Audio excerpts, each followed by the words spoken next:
कौन सा वर्ष है? 2022। लेकिन 26 नवंबर 1949 को हमारे देश का जो सबसे पूजनीय संविधान है वो बन के तैयार हुआ। लेकिन उसके जो मेंबर थे जिनको काम सौंपा गया था कि आपको फाइनल करना है, वो संविधान जो ड्राफ्टिंग के अध्यक्ष थे वो थे डॉक्टर भीमराव अम्बेडकर। तो जिनको हम बाबा साहब की उपाधि से भी पुकारते हैं, जिसको जो है महात्मा गांधी जी ने बाबा साहब नाम दिया था। अब आई बारी की जो संविधान बन के तैयार हुआ, ये क्यों बन के तैयार हुआ? ये मेरा कई देशों से लिया गया अच्छी चीज़ें, जैसे कहीं से अच्छी चीज़ें आपको मिल रही वो वहाँ से ले लीजिए, खराब चीज़ें तो छोड़ दीजिए, लेकिन अच्छी चीज़ें तो कई देश, अमेरिका, ब्रिटेन और भी जितने भी देश रहे, उनसे कुछ जो अच्छा हिस्सा था वो लिया गया और लेने के बाद उसको अपने यहाँ तैयार किया गया। उसमें हर नागरिक के कर्तव्य बताए गए कि आपके कर्तव्य देश के प्रति क्या है, जहाँ आप रहते हो। ऐसा नहीं कि आप जो चाहे वो करो, ये दायरा बनाया गया, समाज में रहने का दायरा, उठने बैठने का दायरा, खाने पीने का, हर चीज़ का एक दायरा है। आपको उस दायरे के अंतर्गत कार्य करना है। आपको अधिकार भी दिए गए। अगर आपके साथ कोई नाजायज काम कर रहा है, कोई आपको परेशान कर रहा है, तो उसके लिए भी अधिकार है कि आप, चाहे प्रधानमंत्री गलत कर रहा हो, चाहे राष्ट्रपति गलत कर रहा हो, ये भी आपके संविधान में लिखा, उसके ऊपर भी आप मुकदमा कर सकते हैं। वो अधिकार एक नागरिक के अधिकार। एक नागरिक को आप फ्री है, वो स्वतंत्र है, लेकिन उसकी स्वतंत्रता तब तक है कि देश में ईमानदारी से देश की सेवा करना, और अगर देश के साथ आपने गलत किया तो उसमें कोई अधिकार आपके नहीं रहेंगे, तो आप समझिए देश के दुश्मन हो गए।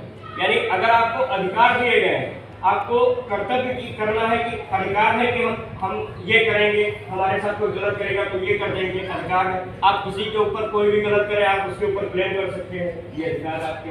नाजायज कोई कर रहा है उसके ऊपर मुकदमा कर दीजिए, लेकिन आपके कर्तव्य भी हैं देश के, जिसने आपको रहना, जहाँ रहना है उसके प्रति तो कम से कम ईमानदार हो। अगर कोई व्यक्ति अपने घर, आप लोग घर के प्रति खाना खाते हो, पिता और माता खाना खिलाते हैं, आपको जाते हैं स्कूल कॉलेज से, आपको बना बनाया खाना मिलता है, कपड़े मिलते हैं, पढ़ाई का, तो आपका भी तो माँ बाप के प्रति फर्ज है कि हम बड़े होंगे, अगर हम जा पाएंगे तो उनका अपना धर्म ये है कि जितना उन्होंने आपके लिए किया है, कम से कम उसका आधा तो उनके लिए किया जाए।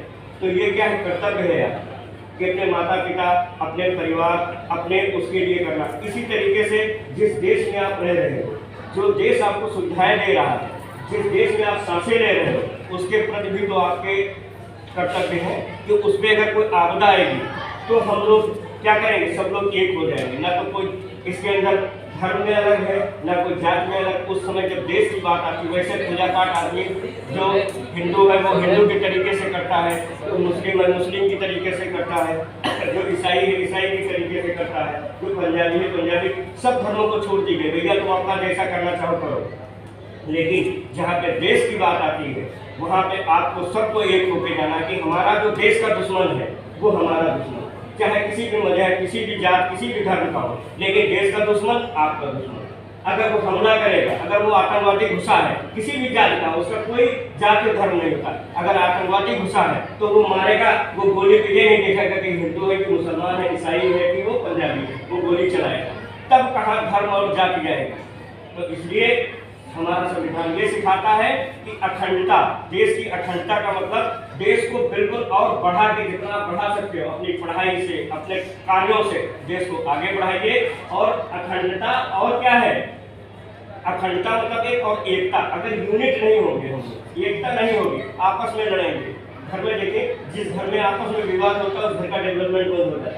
हम लोग कहें मुस्लिम है, ईसाई है, इससे लड़ाई झगड़ा बंद करिए। जहाँ पे मित्र, जहाँ पे देश की आन बान की बात हो, वहाँ सब लोग एक है। मनमुटाव तो होता रहता है, आदमी रहेगा तो मनमुटाव तो चलता रहता है, लेकिन जहाँ पे अपने देश की बात आती है, वहाँ संविधान हमें ये बताता है कि आप वहाँ पे एक होइए, क्योंकि फिर आपको मौका नहीं मिलेगा। और देश के ध्वज का, जो हमारा ध्वज है, राष्ट्रीय ध्वज है, अगर उसका अपमान होगा तो उसका अपमान कतई स्वीकार नहीं किया जाएगा, चाहे तो उसको बनाए रखना चाहिए। और आज की सीख यही है, क्योंकि जिन लोगों ने अपना खून पसीना त्याग दिया, फांसी पे चढ़े, इस राष्ट्र को बिल्कुल पिरो के रखा है। आप लोग, हम लोग, सब लोग रह रहे हैं उसमें, इतना आज़ादी से कार्य कर रहे हैं, आज़ाद भारत बोला जाता है अगर हम लोग, तो उनके त्याग को भी याद रखना चाहिए। उस त्याग की वजह से हमें ये आज़ादी मिली, ये स्वतंत्रता मिली और वो हमको जीने का अधिकार मिला।